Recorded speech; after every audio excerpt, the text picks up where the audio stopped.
పరుస్తున్నాడు.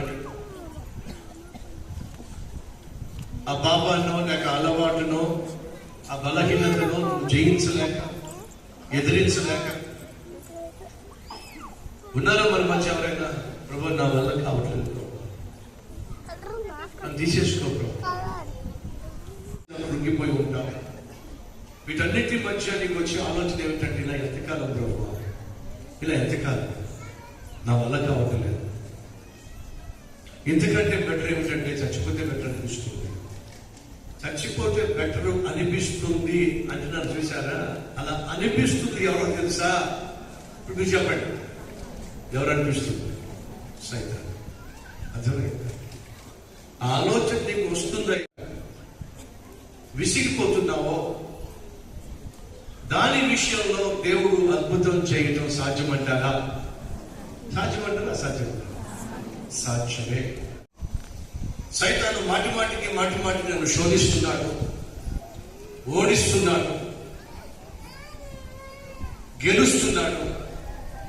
ఫలితంగా నేను నిరసించిపోతున్నాను, నలిగిపోతున్నాను, నెమ్మదిని పోగొట్టుకుంటున్నాను, నా మీద నాకే నమ్మకం పోతుంది.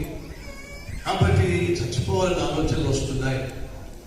కానీ నన్ను శోధిస్తున్న సైతాను కంటే నన్ను ప్రేమిస్తున్న నువ్వే బలాఢ్యుడు కనుక నా బలహీనతలో నన్ను నీ చేతికి అప్పగించుకుంటున్నా, నన్ను బలపరచు ప్రభువా అని ప్రార్థన చేస్తే దేవుడు నీకు జయాన్ని ఇస్తాడా? ఇవ్వడా? ఖచ్చితంగా ఇస్తాడు. కాబట్టి నువ్వు చేయాల్సింది ఏమిటంటే ప్రభువా ఈ రీతిగా సైతాను మాటి మాటికి నన్ను శోధిస్తున్నాడు, ఓడిస్తున్నాడు, గెలుస్తున్నాడు.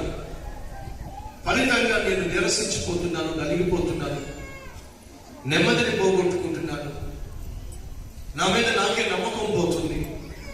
కాబట్టి చచ్చిపోవాలని ఆలోచనలు వస్తున్నాయి. కానీ నన్ను శోధిస్తున్న సైతాను కంటే నన్ను ప్రేమిస్తున్న నువ్వే బలాఢ్యుడు కనుక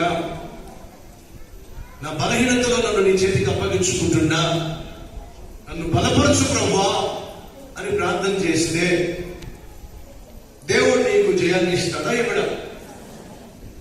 ఖచ్చితంగా ఇస్తాడు. కాబట్టి నువ్వు చేయాల్సింది ఏమిటంటే డాక్టర్ దగ్గరకు నువ్వు వెళ్ళకపోతే రోజు రోజుకు బలహీనమైపోతావు. ఎంత ఎక్కువగా నువ్వు డాక్టర్కి దూరంగా జీవిస్తే అంత ఎక్కువగా బలహీనమైపోతావు. ఎంత ఎక్కువగా నువ్వు బలహీనమైతే అంత ఎక్కువగా రోగంతో నింపబడతావు.